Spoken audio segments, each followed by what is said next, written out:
रंभा की बहू जानवी बातों को हमेशा डबल मीनिंग में बोलती है, जिस कारण वो और बाकी ससुराल वाले बड़े परेशान हो जाते हैं। ससुर जी, आप रोज सासू माँ को देते हो या नहीं? क्या? बहू, सत्यानाश हो तेरा। अपने ससुर से कोई ऐसी बातें करता है क्या?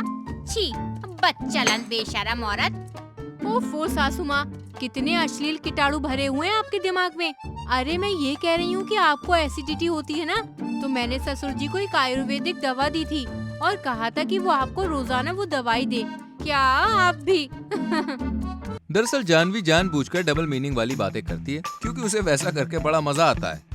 एक दिन जब घर पर जानवी के ससुर केशव और पति पंकज के बॉस आते हैं, तभी ये लीजिए सिन्हा साहब, आपके लिए मोटे गिलास में शरबत, जैसे लोग वैसा गिलास। क्यों? क्या मतलब? तो जानवी का कहने का मतलब है कि आप जैसे बड़े आदमी को मोटे ग्लास में ही शरबत दिया जाएगा ना, है ना जानवी? जानवी जाओ रसोई में काम संभालो। ठीक है पंकज। अच्छा सुनो पंकज, चलो रसोई में चलो ना, मुझे ना केला खाने का बड़ा मन हो रहा है, वो भी अभी राइट नाउ। क्या? जानवी पागल हो गई हो क्या? जानवी बहू, चुपचाप किचन में चली जा, वरना मैं यहाँ तेरा मर्डर कर दूंगी। क्या हुआ? आप सब गरम तवे की तरह क्यों तप रहे हो? केले फ्रिज के ऊपर रखे हैं और मेरा हाथ उस ऊंचे फ्रिज तक नहीं पहुंचता, इसलिए पंकज को उसे देने के लिए बोल रही हूँ।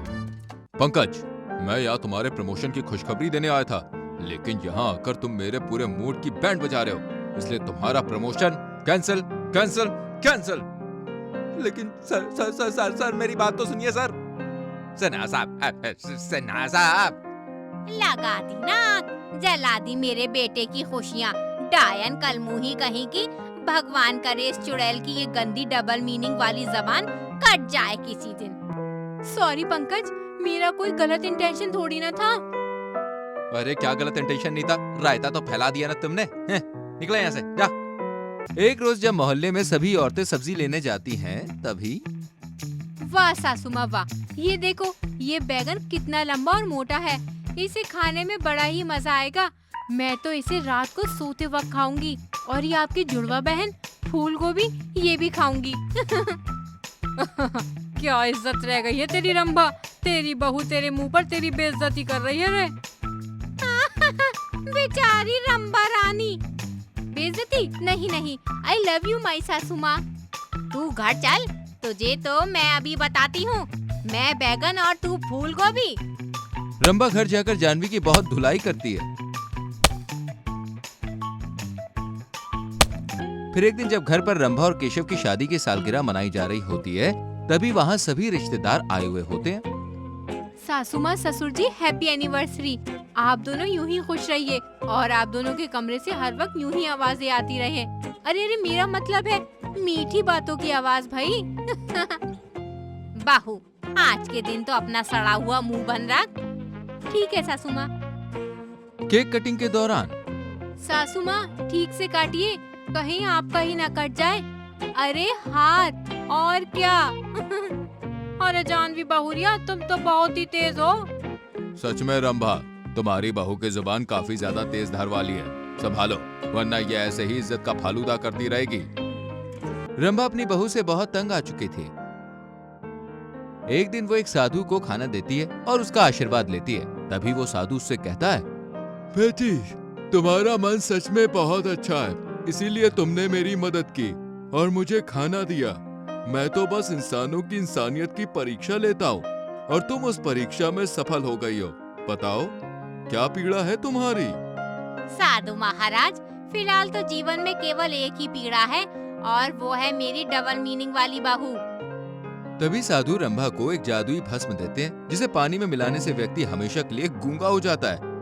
रंभा जानवी के पानी में वो जादुई भस्म मिलाती है, जिसके बाद जानवी गूंगी हो जाती है।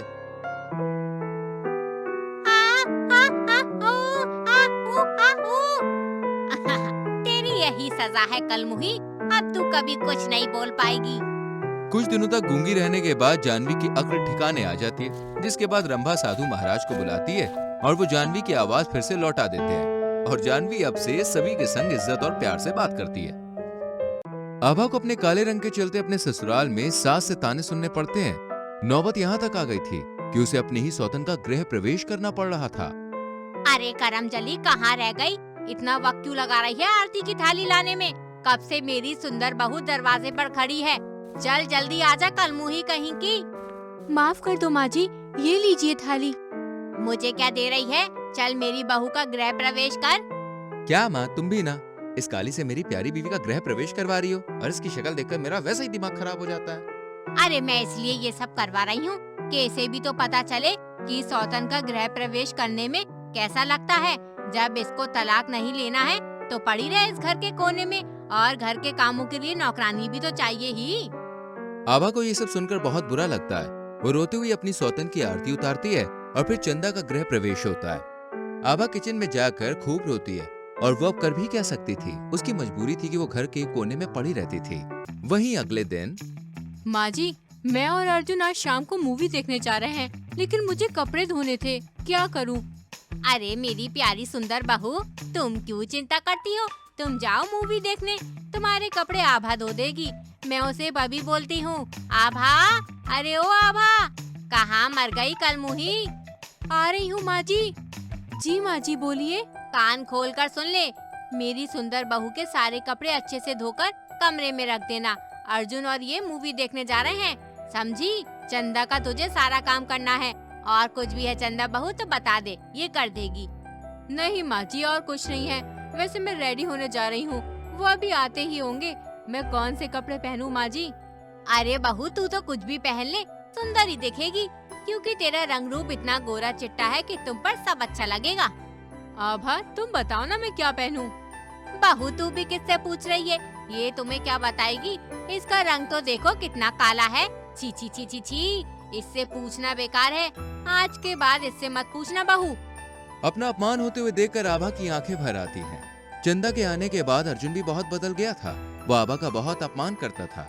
एक दिन आभा रोते हुए अपनी माँ के घर चली जाती है, और वहाँ पर जाकर उसके आंसू रुकने का नाम ही नहीं ले रहे थे। मैंने तुझे पहले ही कहा था कि तू अर्जुन से तलाक ले ले। तू उस घर में सौतन के साथ नहीं रह पाएगी बेटी। अभी भी समय है, तू उस घर को छोड़कर यहाँ आ जा। अरे माँ जी, कैसी बातें करती हो? अपने घर में बुलाकर अपमान करवाना है क्या? कोई जरूरत नहीं है यहाँ आने की, अपने घर में ही रहो। आगे हमारे बच्चे भी बड़े हो रहे हैं, उन पर बुरा असर पड़ेगा। बुरा ना मानो तो एक बात कहूँ, तुम्हारा रंग है भी तो काला। अब कोई सुंदर गोरे रंग का आदमी काली लड़की के साथ भला क्या ही करे? तभी दामाद जी ने दूसरी शादी कर ली, और वो सुंदर लड़की लेकर आए हैं अब। नहीं भाभी, मैं यहाँ नहीं आ रही हूँ। मैं तो बस माँ से मिलने आई थी। माँ, मैं चलती हूँ। आभा वहाँ से चली जाती है, और वो रोती हुई अपने घर जाती है वापस। अगले दिन माँ जी, मैं मंदिर जा रही हूँ, खाना बना दिया है। हाँ हाँ जा, और वापस नहीं आएगी तो अच्छा ही होगा। आभा उदास होकर जा ही रही होती है कि चंदा उसका रास्ता रोक लेती है। ए सुन, माँ जी की बात तूने सुन ही ली होगी।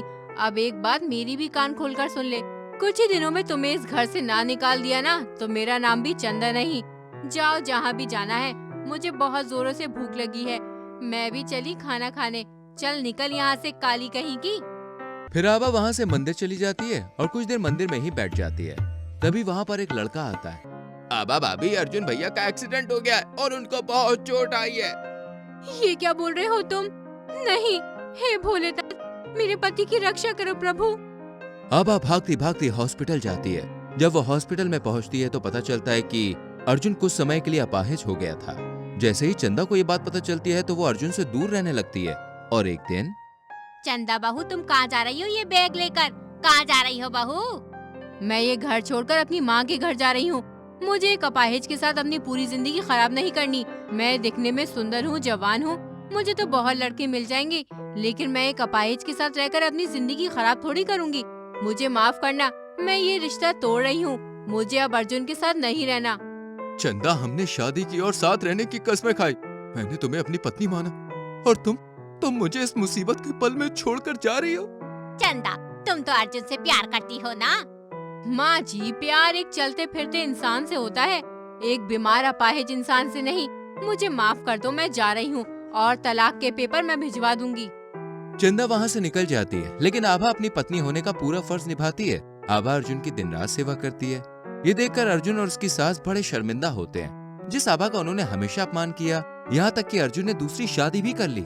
आज वही आबा अर्जुन की इतनी सेवा कर रही है। ऐसे ही दिन बीतते जाते हैं। आबा की मेहनत रंग लाती है और अर्जुन कुछ ही दिनों में ठीक हो जाता है। जब ये बात चंदा को पता चलती है तो वो वापस आ जाती है। आई एम सॉरी अर्जुन, मुझे माफ कर दो। माँ जी, मैं डर गई थी, अब मैं वापस आ गई हूँ। देखना, मैं कभी अर्जुन को छोड़कर नहीं जाऊंगी। कोई जरूरत नहीं है तुम्हें यहाँ वापस आने की। तुम मुझे ऐसे वक्त में छोड़कर चली गई जब मुझे तुम्हारी सबसे ज्यादा जरूरत थी। मैंने उस औरत का अपमान किया जिसकी वजह से आज मैं ठीक हो गया। तुम निकल जाओ मेरे घर से, और आज के बाद मेरे सामने भी मत आना। मैं तलाक के पेपर तुम्हें भिजवा दूंगा। मेरी पत्नी आभा है और हमेशा वही रहेगी। अर्जुन ठीक कह रहा है, और मेरी बहू भी आभा है, तू नहीं है। तू तो मतलबी इंसान है। मुसीबत के वक्त मेरे बेटे को छोड़कर चली गई, अब चली जाए यहाँ से।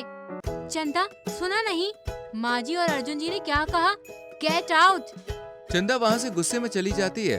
आभा को अपना परिवार वापस मिल जाता है और उसके बाद से वो अपने पति और सास के साथ हंसी खुशी अपना जीवन बिताती है।